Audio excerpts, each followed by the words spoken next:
Assalamualaikum warahmatullahi wabarakatuh. Perkenalkan, nama saya Nadia Permata Wulandari dari kelas Blended Learning angkatan 2019, jurusan Manajemen, Fakultas Ekonomi dan Bisnis, Universitas Muhammadiyah Bandung. Di sini saya akan memenuhi tugas studi Islam 4 yang bertema zakat. Yang pertama, saya akan membahas tentang apa itu zakat. Zakat merupakan salah satu dari 5 rukun Islam yang wajib ditunaikan bagi seluruh umat muslim yang mempunyai harta lebih. Kewajiban zakat ini telah ditetapkan oleh Allah Subhanahu wa taala melalui firman-Nya dalam Al-Qur'an Surah Al-Baqarah ayat 43, dan dirikanlah salat serta tunaikanlah zakat serta sujudlah kamu bersama-sama dengan orang yang sujud. Dan secara bahasa, zakat artinya itu suci, berkah, dan berkembang. Sementara itu, secara istilah, zakat adalah mengeluarkan sebagian harta yang diwajibkan Allah Subhanahu wa taala untuk diberikan kepada orang yang berhak menerimanya, sesuai dengan kadar dan haulnya, dengan rukun dan syarat yang berlaku. Selanjutnya, ada macam-macam zakat. Zakat terdapat 2, yaitu ada zakat fitrah dan zakat harta atau zakat mal. Zakat fitrah adalah zakat yang wajib dikeluarkan setiap muslim pada bulan Ramadan hingga sebelum salat Idul Fitri. Dalilnya adalah hadis yang diriwayatkan Abdullah bin Abbas. Ia berkata, Nabi Muhammad SAW telah mewajibkan zakat fitrah pada Ramadan atas tiap muslim, baik merdeka ataupun budak, laki-laki atau perempuan, besar atau kecil, sebanyak 1 syak kurma atau gandum. Selanjutnya ada zakat harta atau zakat mal. Zakat harta ini mencakup zakat hewan ternak, hasil pertanian, hasil laut dan bumi, emas, perak, harta perniagaan, harta rikas, serta barang tambang.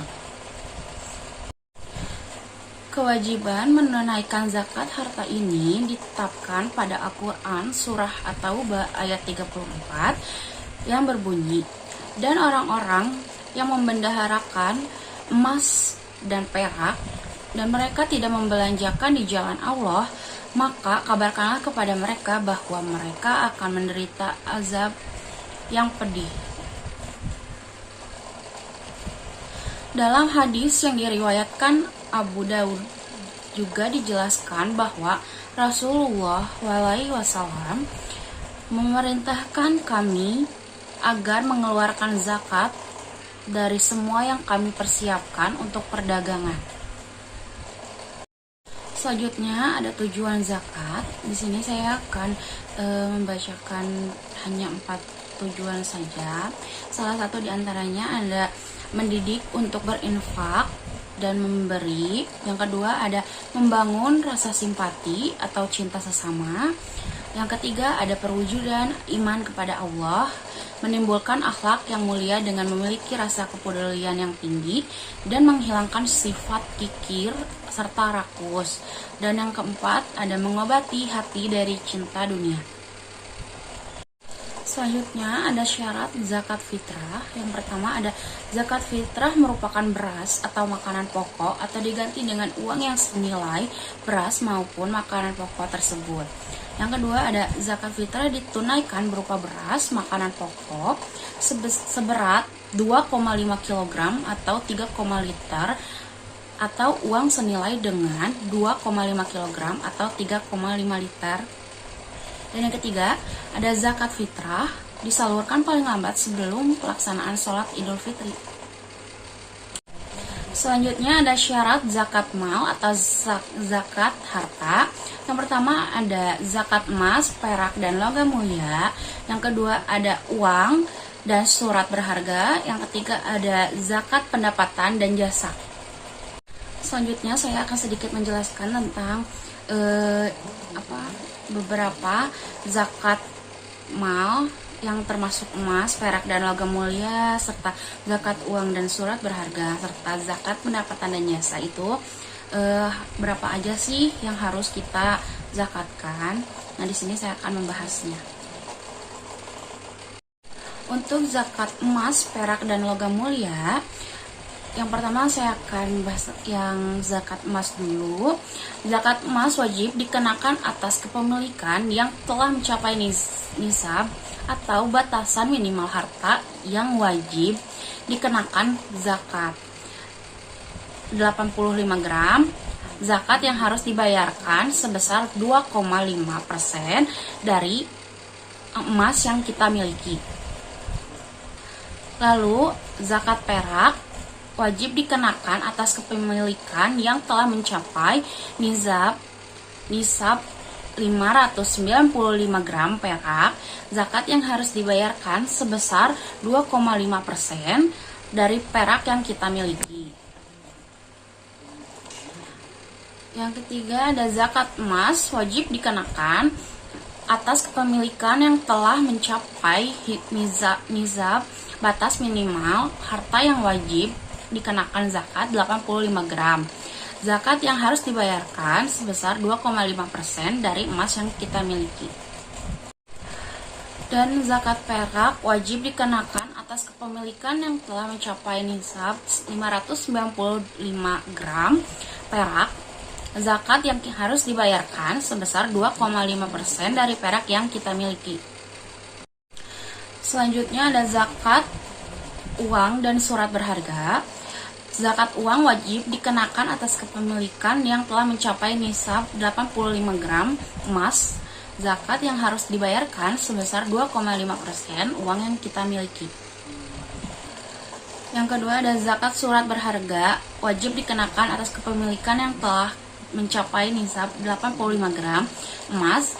Zakat yang harus dibayarkan sebesar 2,5% dari surat harga yang kita miliki. Zakat uang dan surat berharga ditunaikan setelah mencapai haul batasan waktu 1 tahun Hijriah dan dibayarkan kepada badan amil zakat yang resmi. Selanjutnya, zakat pendapatan dan jasa.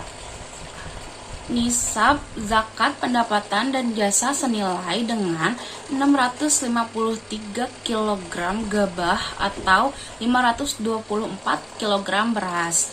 Zakat yang wajib dikeluarkan adalah 2,5%.